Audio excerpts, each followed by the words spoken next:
नमस्कार दोस्तों, कैसे हैं आप सभी। जस्ट लर्न सेगमेंट में मैं आपका दोस्त राकेश कुमार। हम पिछले वीडियो में प्राचीन इतिहास की बात कर चुके हैं। प्राचीन इतिहास जो मध्य प्रदेश के संदर्भ में है, उसके जितने भी वंश रहे हैं, राजवंश, और उन्होंने जिस जिस राज क्षेत्र में शासन किया, वो विस्तृत जानकारी हम अपने पिछले 3 वीडियो में दे चुके हैं। तो सबसे पहले उन वीडियो को देखें आप, जिसकी लिंक आपको हमारे डिस्क्रिप्शन बॉक्स में मिल जाएगी। आज बात करते हैं हम मध्यकालीन इतिहास की मध्य प्रदेश के संदर्भ में। तो मध्यकालीन इतिहास की जब हम बात करते हैं तो मध्य प्रदेश में जो मध्यकालीन इतिहास की शुरुआत होती है वो आपका इन तीन राजवंशों से आपकी शुरुआत होती है, जो कि बेहद महत्वपूर्ण भी हैं। और पीएससी हो, आपका पीएससी के थ्रू चाहे सिविल सर्विस एग्जामिनेशन हो, एडीपीओ हो, या पीएससी के थ्रू होने वाले अन्य एग्ज़ाम हो, यहाँ तक कि आप जब सिविल जज का भी एग्ज़ाम देखते हैं तो उसमें से भी आपका 20 क्वेश्चन जो आते हैं यहाँ से जनरल नॉलेज में से, तो हिस्ट्री क्वेश्चन उसमें से पूछे जाते हैं और ये क्वेश्चन यहाँ से आपके बनते हैं। साथ ही साथ व्यापम से होने वाले एग्ज़ाम भी हैं, उनमें भी क्वेश्चन यहाँ से बनते हैं।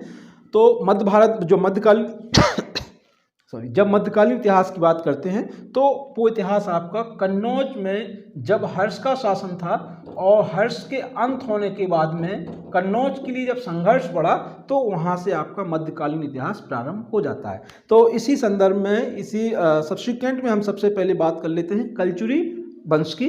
कलचुरी वंश एक प्राचीन वंश है जो अपने आप को हेहय वंशी के नाम से पुकारते हैं। ये हेहय वंशी कहे जाते हैं। तो इस वंश की जो स्थापना है, या इस राजवंश का संस्थापक है, वो वामन राज है आपका। वामन राज चूंकि प्रथम ज्ञात शासक है इस वंश का, इसीलिए इसे संस्थापक माना जाता है। परंतु वास्तविक संस्थापक के तौर पर देखें तो आपका कोक्कल प्रथम है। बात करते हैं हम, तो जो इनका राज क्षेत्र वो डाहाल या वर्तमान जबलपुर के आसपास का पूरा इलाका, जिसकी राजधानी त्रिपुरी या तेवर बनाई गई थी। कोक्कल जो कि इस वंश का वास्तविक संस्थापक है, इसका शासनकाल 845 से 890 रहा। कोक्कल प्रथम का विवाह नट्टा देवी रानी से हुआ था, जो चंदेल वंशी राजकुमारी थी। तो कोक्कल प्रथम और नट्टा देवी से एक पुत्र हुआ जिसका नाम मुग्धतुंग है। मुग्धतुंग ने शासन किया, बहुत ज़्यादा प्रतापी शासक नहीं था। उसके बाद उसका पुत्र बालहर्ष हुआ। बालहर्ष ने करीब 910 से 915 ईस्वी तक शासन किया। इसके बाद बालहर्ष का पुत्र हुआ जिसका नाम था क्यूरवर्ष या युवराज देव प्रथम।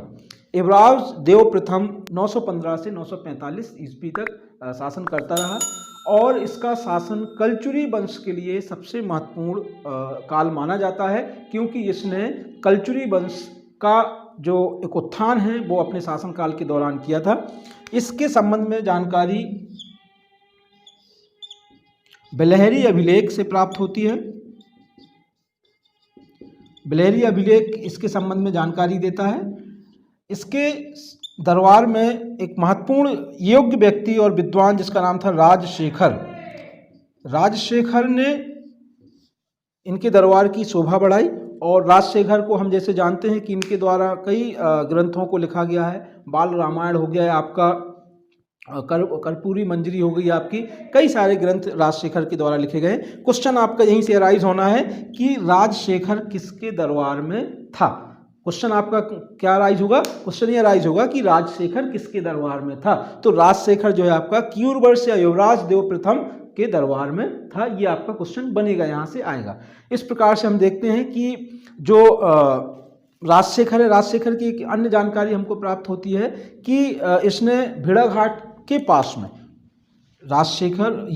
युवराज प्रथम ने भेड़ाघाट के निकट एक गोलकी मठ, या जिसे हम 64 योगिनी मंदिर कहते हैं, इस 64 योगिनी मंदिर का निर्माण करवाया था। ये 64 योगिनी मंदिर क्वेश्चन पिछले एग्जाम में पूछा गया है। 64 योगिनी मंदिर कहाँ स्थित है? फिर मैं आपको बता रहा हूँ, ऐतिहासिक दृष्टि से आपके 64 योगिनी मंदिर 2 जगह मिलते हैं। एक आपका जबलपुर भेड़ाघाट के पास में, जो कि किसके द्वारा तैयार करवाया गया? युवराज के द्वारा 64 देवियों के लिए समर्पित किया, 64 योगिनियों के लिए समर्पित किया। दूसरा 64 योगिनी मंदिर मिलता है आपका खजुराहो में।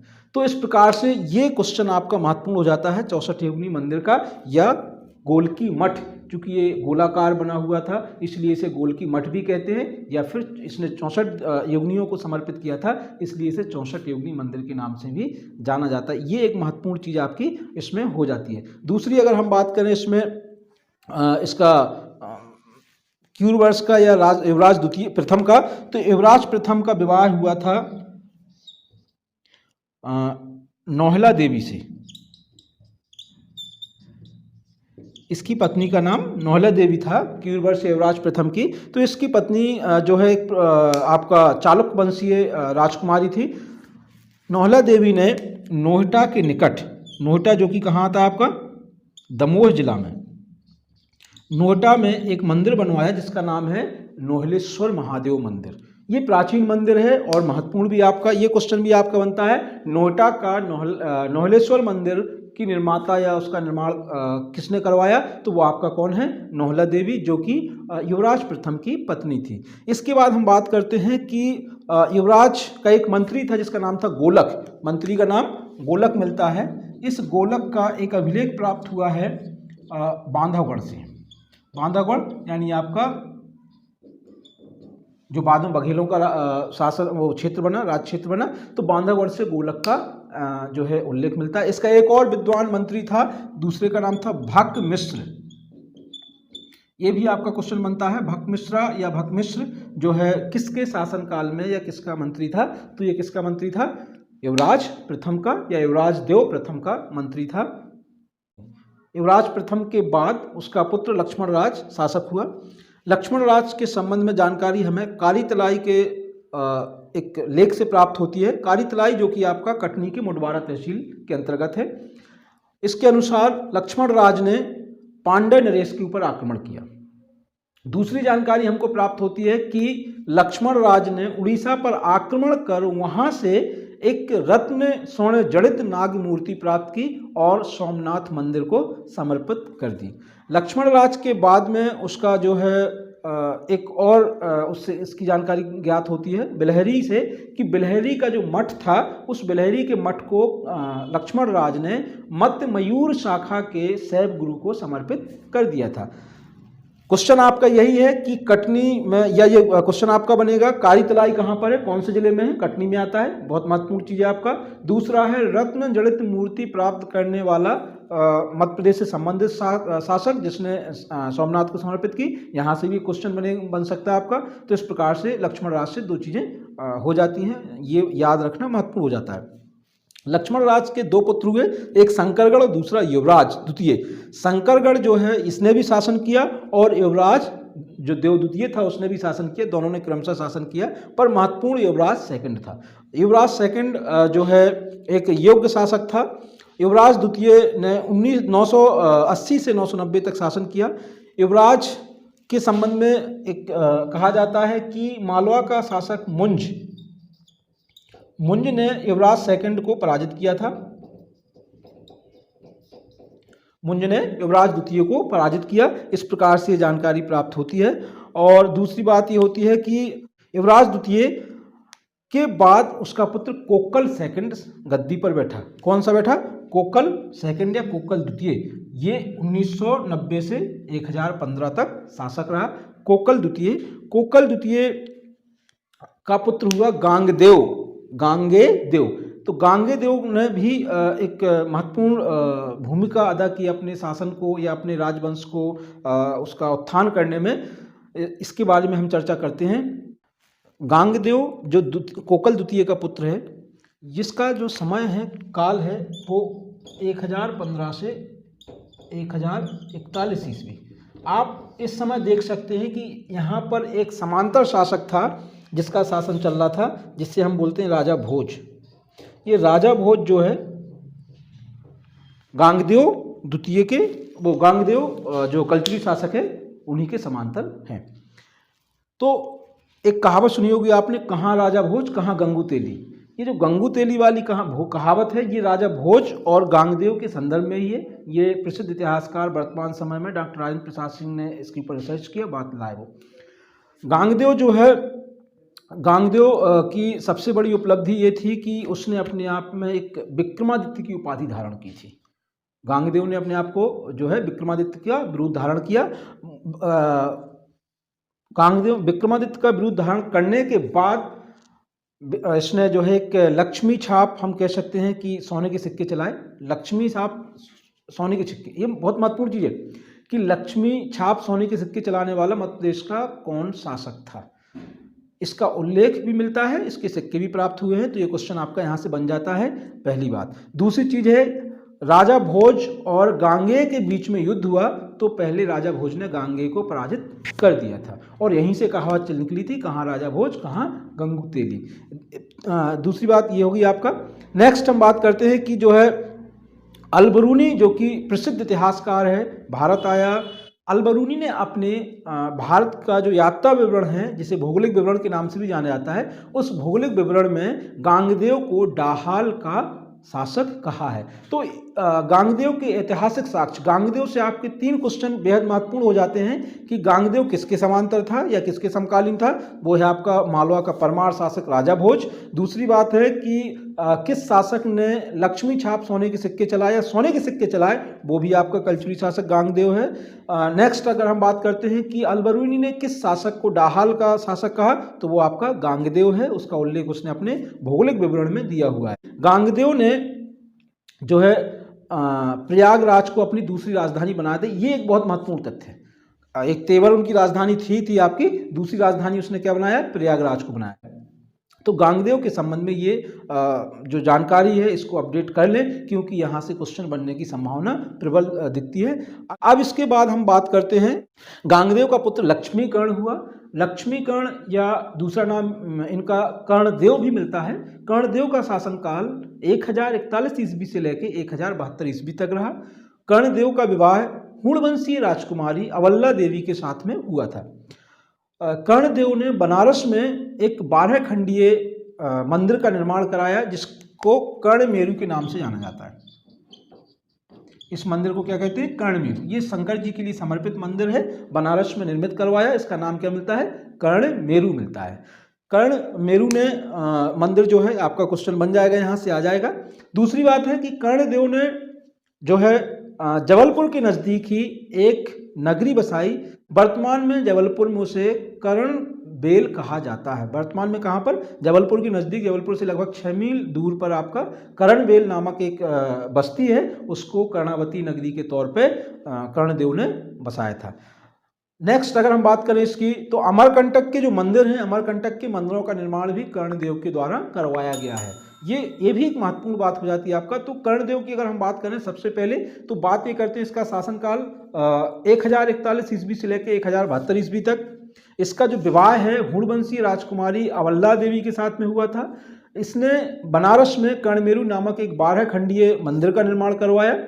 इसने जबलपुर के निकट कर्णावती नगरी बसाई, जो वर्तमान में कर्णबेल के नाम से जाना जाता है, जबलपुर से करीब 6 मील दूर पर है। इसी प्रकार से इसने जो अमरकंटक है, अमरकंटक के मंदिरों का भी निर्माण इसी के द्वारा करवाया गया।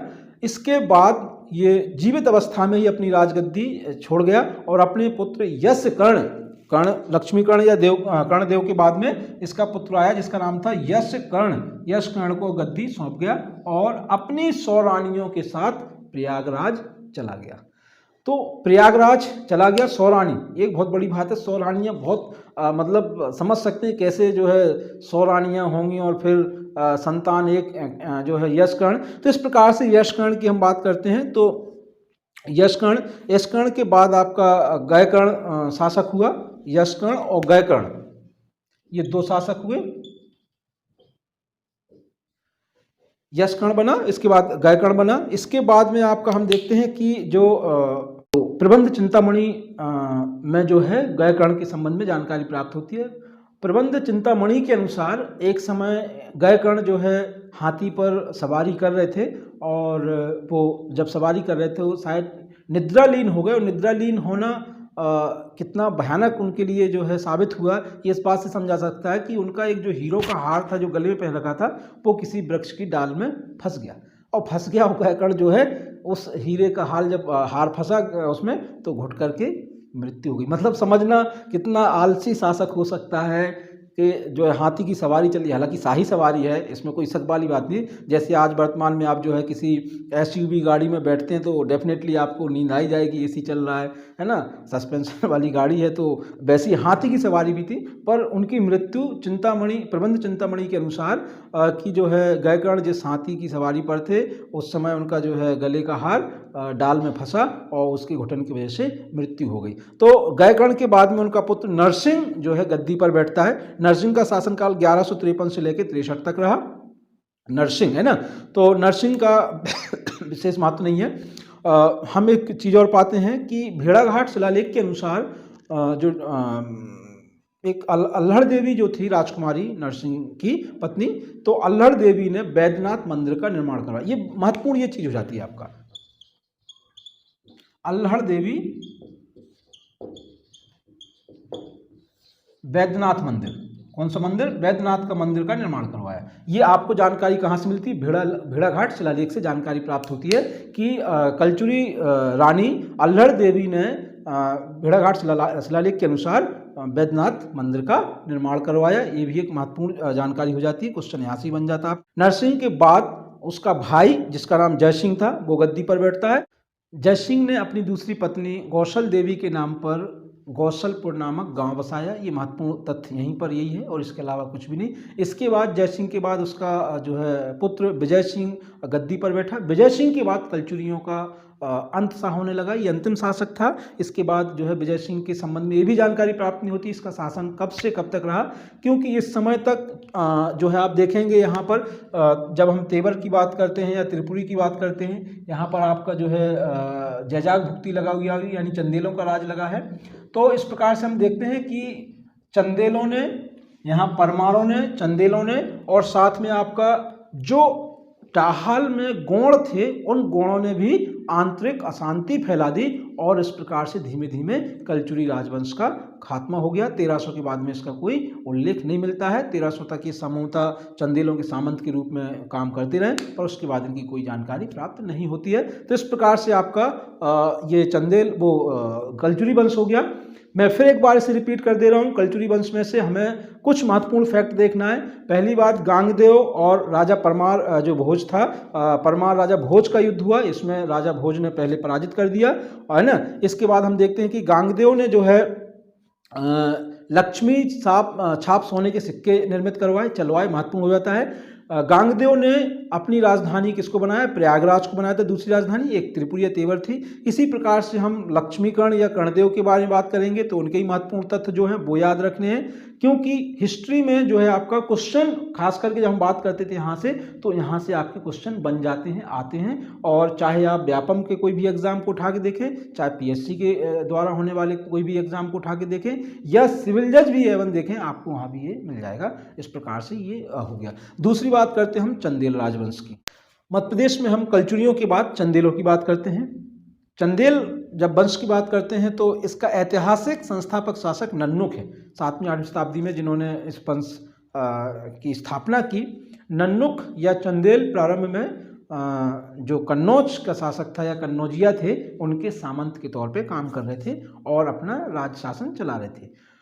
इसके बाद नन्नुक के बाद हम देखते हैं कि अगर इनका राज क्षेत्र देखें तो वर्तमान बुंदेलखंड, चाहे वो मध्य प्रदेश का हो या यूपी का हो, या ऐसे कह सकते हैं हम चंदेलों के बारे में कि इनका राज क्षेत्र मुख्य रूप से चंबल के इस पार और उत्तर में आपका यमुना के इस पार और यहाँ विंध्याचल के बीच में इनका राज फैला हुआ था। इसके बाद हम इनकी राजधानी देखें तो प्राचीन राजधानी खरजुर वाहक या वर्तमान में खजुराहो भी उसे कहते हैं, राजधानी थी। उसके बाद उन्होंने कालिंजर अपनी राजधानी स्थानांतरित कर ली थी।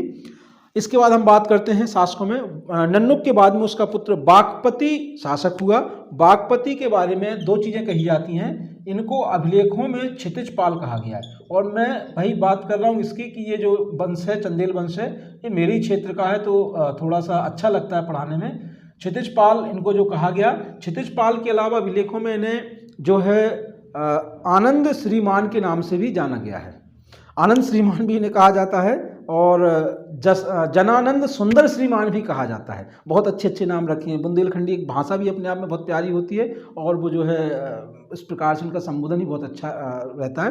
तो इस प्रकार से आपका ये जो है विंध्याचल बागपति को क्षितिजपाल या जनानंद सुंदर श्रीमान इनको संबोधित किया गया है अभिलेखों में। दूसरा इनका जो नाम एक दूसरा तथ्य मिलता है, अब आप समझ सकते हैं इस तथ्य से कि विंध्याचल पर्वत को बागपति का आनंद धाम कहा गया है। समझिए कितना मजे होंगे।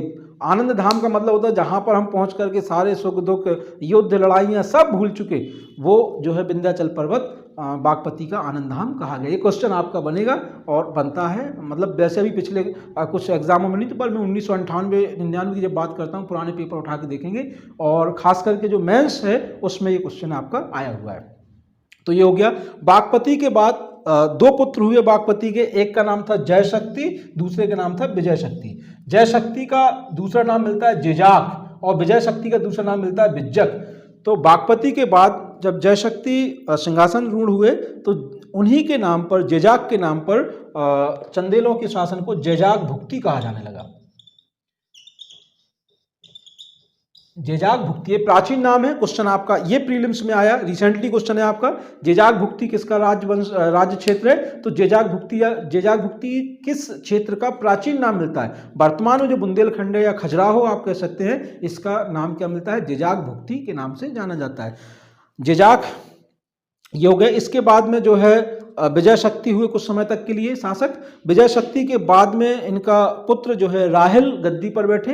राहिल ने अपने पराक्रम के बल पर महोबा को जीता और कुछ समय के लिए उन्होंने महोबा को अपनी राजधानी स्थानांतरित कर लिया। इसके बाद जो है राहिल के बाद में उनका पुत्र हर्ष गद्दी पर बैठे। हर्ष जो कि एक प्रसिद्ध शासक हुए, इनका शासनकाल 900 से 925 तक रहा। हर्ष पहले शासक थे जिन्होंने कन्नौजियों की सामंतता को स्वीकार करने से मना कर दिया। उनने स्पष्ट कहा कि हम कन्नौज के सामंत नहीं रहेंगे। तो इस प्रकार से ये हर्ष ने पहला प्रयास किया। हर्ष के बाद में इनके पुत्र जो है, हर्ष के बाद हम देखते हैं तो इनके पुत्र बैठे जिनका नाम है लक्ष्मी वर्मन। क्या नाम मिलता है इनका? एक लक्ष्मी वर्मन या दूसरा नाम इनका यशो वर्मन भी मिलता है। तो लक्ष्मी वर्मन या यशो वर्मन, दो में से कोई एक नाम। ये हर्ष के बाद गद्दी पर बैठे। यशो वर्मन को खजुराहो में ललित कला के विकास के एक स्थापितकर्ता के रूप में जाना जाता है। खजुराहो का चतुर्भुज मंदिर जो है ये खजुराहो का चतुर्भुज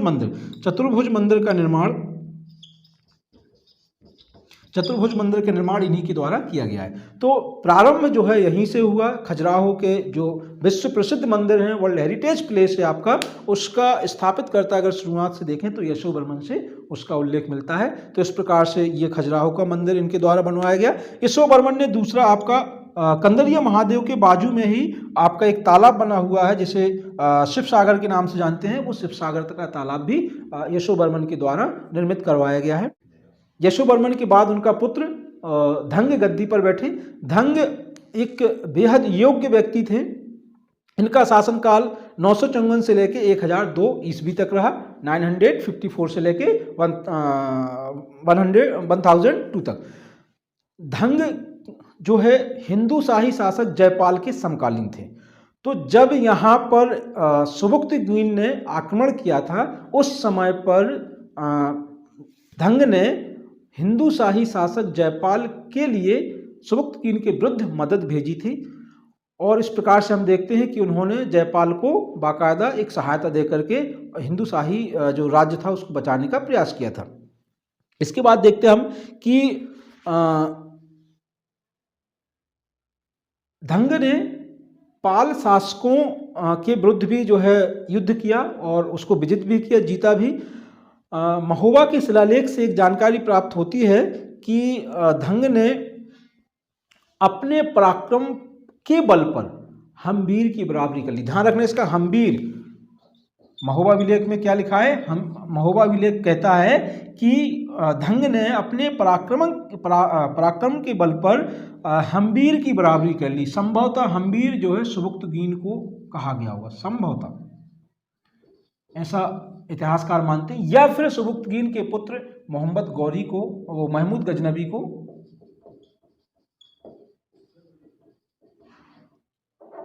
गजनबी को हम्बीर कहा गया। मतलब इन दो में से कोई एक व्यक्ति है जिसे हम्बीर की संज्ञा दी गई है, और राजा धंग ने अपने पराक्रम के बल पर इन दोनों में से किसी एक की बराबरी की, ऐसा महोबा जो अभिलेख है उसमें उल्लेख किया गया है।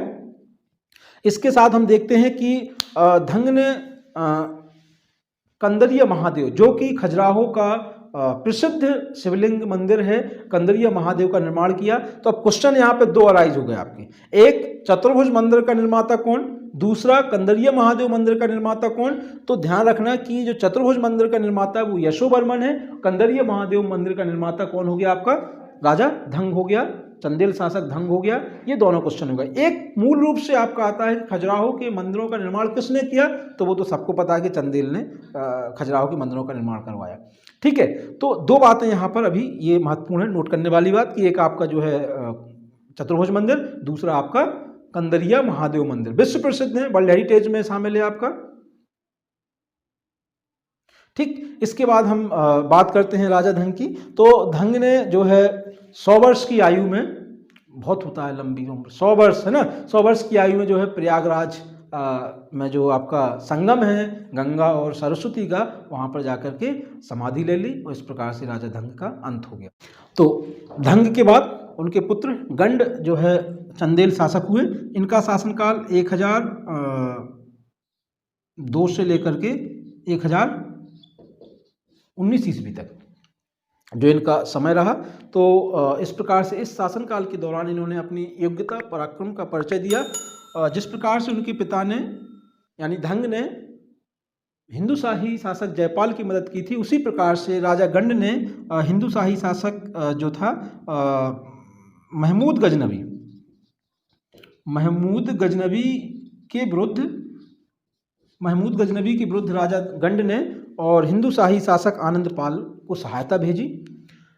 दूसरी बात यह है महत्वपूर्ण कि जब महमूद गजनवी हिंदू शाही शासक को पराजित करते हुए आगे बढ़ के आया, तो कन्नौज का जो शासक था जिसका नाम था राज्यपाल, कन्नौज का शासक राज्यपाल बिना युद्ध किए ही कन्नौज को छोड़ करके भाग गया। तब इस बात से गुस्सा होकर के राजा गंड ने अपने पुत्र विद्याधर के द्वारा कन्नौज के शासक भगोड़े शासक राज्यपाल की हत्या करवा दी, और इस प्रकार से जो है अपना जो पराक्रम था, अपना लोहा था, वो मनवाया कि अगर तुम सामना नहीं कर सकते हो तो तुम्हें शासक बनने का कोई हक नहीं है। इसके बाद हम देखते हैं कि राजा गंड के बाद में उनका पुत्र जो है विद्याधर जो है ये शासक हुए। विद्याधर खजुराहो में इनके नाम से बाकायदा एक एरिया है, कॉलोनी बसी हुई है, विद्याधर कॉलोनी कहलाती है आज भी। प्रतापी शासक हुए। विद्याधर ने जो है कन्नौज के शासक की हत्या ग्वालियर के सामंत के द्वारा करवाई थी। चूँकि जब विद्याधर गद्दी पर बैठे तो विद्याधर का जो शासनकाल है वो 1019 से लेकर 1027 तक का, मात्र करीब आपका 7-8 वर्ष का शासनकाल इनका रहा। इस 7-8 वर्ष के शासनकाल के दौरान महमूद गजनवी ने जब देखा कि मैंने कन्नौज पर आक्रमण किया, कन्नौज का शासक मेरे प्रकोप से डर से भाग गया, और उसके भागने के कारण जो है चंदेल शासक गंड ने अपने पुत्र के माध्यम से राज्यपाल की हत्या करवा दी। तब महमूद गजनवी को ठेस पहुंची। ठेस क्या पहुंची कि यार इसने तो मुझे चैलेंज कर दिया कि यार मैं जो है मुझसे डर के भागे हुए आदमी की हत्या कर दी, इसलिए कि तुम डर के क्यों भागा, लड़ना चाहिए था तुझे। तब महमूद गजनवी ने लिया और कालिंजर के ऊपर आक्रमण कर दिया। विद्याधर जितने योद्धा थे उतने ही वो चतुर भी थे। उन्हें पता था कि महमूद गजनवी की सेना प्रबल है, इसमें कोई शक वाली बात नहीं थी। विद्याधर ने बड़ी ही कूटनीति से काम लिया और उस महमूद गजनवी को जो है कालिंजर के किले से वापस भिजवा दिया। कुछ ऐसी शर्तें रखी कि विद्याधर का उसमें कोई नुकसान नहीं हुआ और अपने राज्य को तहस नहस होने से बचा लिया। तो विद्याधर को कहा जाता है कि ये जितने योद्धा थे उतने ही वाक्पटुता और चातुरता इनके अंदर कूट कूट के भरी हुई थी। इस प्रकार से विद्याधर जो है गद्दी बने रहे, कालिंजर के किले पर बैठे रहे। विद्याधर जो कि एक महत्वपूर्ण शासक है चंदेल वंश में, उनके बाद में उनके पुत्र जिनका नाम विजयपाल के बाद देवबर्मन की जब हम बात करते हैं तो इनका शासनकाल जो है ज़्यादा विशेष महत्वपूर्ण नहीं था। उसके बाद कीर्तिवर्मन का जो शासनकाल है ये बेहद शांतिपूर्ण का शासनकाल रहा। 1060 ईस्वी से लेकर के 1100 ईस्वी तक इनका शासन चलता रहा। महत्वपूर्ण है, करीब 40 साल का लंबा शासन बेहद महत्वपूर्ण माना जा सकता है, कितना शांतिपूर्ण तरीके से चलता रहा होगा। और कीर्तिवर्मन के संबंध में जो उल्लेख मिलता है वो आपका महोबा अभिलेख इसमें महत्वपूर्ण हो जाता है। महोबा में जो आपका एक शिलालेख मिला हुआ है, यहाँ से इनके संबंध में जानकारी प्राप्त हो जाती है। इसके साथ साथ अजयगढ़ में भी आपका इनके संबंध में एक जानकारी प्राप्त होती है। अजयगढ़ से एक शिलालेख मिला हुआ है। तो कीर्तिवर्मन के बारे में जानकारी जो है अजयगढ़ शिलालेख और महोबा शिलालेख, जिनके शांतिप्रिय शासनकाल की बात करता है 1060 से लेके 1100 ईस्वी तक का। इसके बाद सुलक्षण वर्मन जो है गद्दी पर बैठे। सुलक्षण वर्मन की बात करते तो इनका 1100 से लेके 1115 ईस्वी तक का शासनकाल रहा। 1100 से 1115 तक सुलक्षण वर्मन का। इसके बाद जयवर्मन आते हैं, पृथ्वी वर्मन आते हैं, कालांतर में मदन वर्मन, यशोवर्मन द्वितीय, और सबसे महत्वपूर्ण और चंदेल वंश का अंतिम महत्वपूर्ण शासक जो है परमर्दी देव हो जाते हैं। परमर्दी देव के जब हम शासनकाल की बात करते हैं तो इनका शासनकाल 1166 से लेकर के 1202 तक रहता है। परमर्दी देव ये बहुत महत्वपूर्ण चीज़ हैं। 1166 ईस्वी से लेकर के इनका जो है 1202 तक शासनकाल रहता है। ये बहुत ही अल्प वयस्क अवस्था में शासक बने थे और इन्हें शासन चलाया। इनके शासनकाल में जो दो बेहद महत्वपूर्ण युद्ध थे इनके, एक पृथ्वीराज चौहान के साथ में और दूसरा इनका जो है अंतिम जो युद्ध कह सकते हैं जहाँ से चंदेलों की शक्ति समाप्त हो गई, वो है आपका कुतुबुद्दीन ऐबक, जिसने 1202 में कालिंजर पर आक्रमण कर उसे विजित कर लिया था। इस प्रकार से दो बात हो जाती। परमर्दी देव से ज़्यादा महत्वपूर्ण इतिहास में उनके जो है दो दरबारी या सेनापति जो भाई थे, जिनका नाम है आल्हा और उदल।